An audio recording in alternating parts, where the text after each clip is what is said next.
7/1/2026 காலை முரளி. ஓம் சாந்தி. பாப் தாதா, மதுபன்.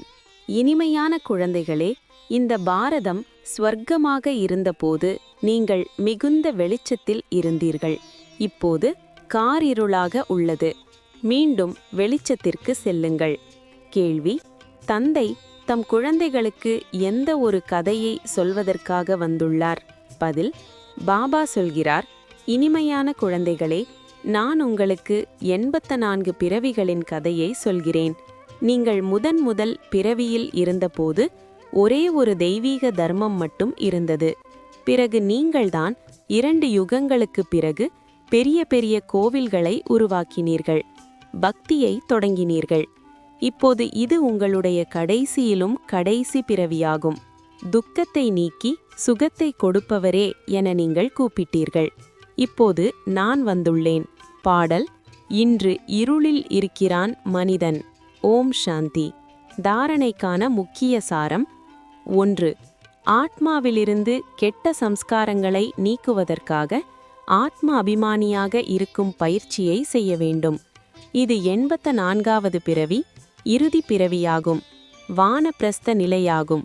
ஆகையால் புண்ணிய ஆத்மா ஆகக்கூடிய முயற்சி செய்ய வேண்டும். 2.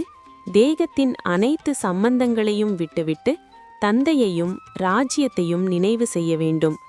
விதை மற்றும் மரத்தின் ஞானத்தை சிந்தனை செய்து எப்போதும் மகிழ்ச்சியாக இருக்க வேண்டும். வரதானம்: விடுபட்ட மற்றும் எவர் ரெடியாகி புத்தி மூலம் அசரீரி நிலையின் பயிற்சி செய்யக்கூடிய அனைத்து கலைகளிலும் சம்பன்னமானவர் ஆகுக. எவ்வாறு சர்க்கஸில் கலையை காண்பிக்கக்கூடிய கலைஞரின் ஒவ்வொரு கர்மமும் கலையாகி விடுகின்றதோ, அந்த கலைஞர் சரீரத்தின் எந்த ஒரு அங்கத்தையும் எப்படி விரும்புகின்றாரோ, எங்கு விரும்புகின்றாரோ, எவ்வளவு நேரம் விரும்புகின்றாரோ வளைக்க முடிகின்றதோ, இதுவே கலையாகும். குழந்தைகளாகிய நீங்கள் புத்தியை எப்பொழுது விரும்புகின்றீர்களோ, எவ்வளவு நேரம் எங்கே நிலைக்க செய்ய விரும்புகின்றீர்களோ அங்கே நிலைக்க செய்ய வேண்டும். இதுவே அனைத்தை விட பெரிய கலையாகும். இந்த ஒரு கலையின் மூலம் 16 கலைகளில் சம்பன்னமாகிவிடுவீர்கள்.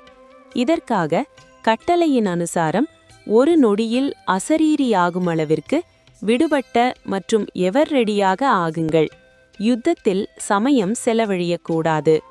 ஸ்லோகன்: எளிமைத்தன்மை மற்றும் பொறுமை குணத்தை தாரணை செய்யக்கூடியவர்கள்தான் உண்மையான ஸ்நேகி மற்றும் சகயோகியாக ஆவார்கள்.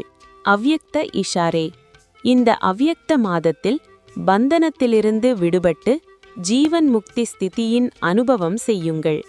யார் பரமாத்ம ஞானி குழந்தைகளோ அவர்களுக்கு ஞானத்தின் பலனாக முக்தி மற்றும் ஜீவன் முக்தி என்ற ஆஸ்தி சங்கம யுகத்திலேயே கிடைக்கிறது. ஞானம் என்றால் புரிதல்.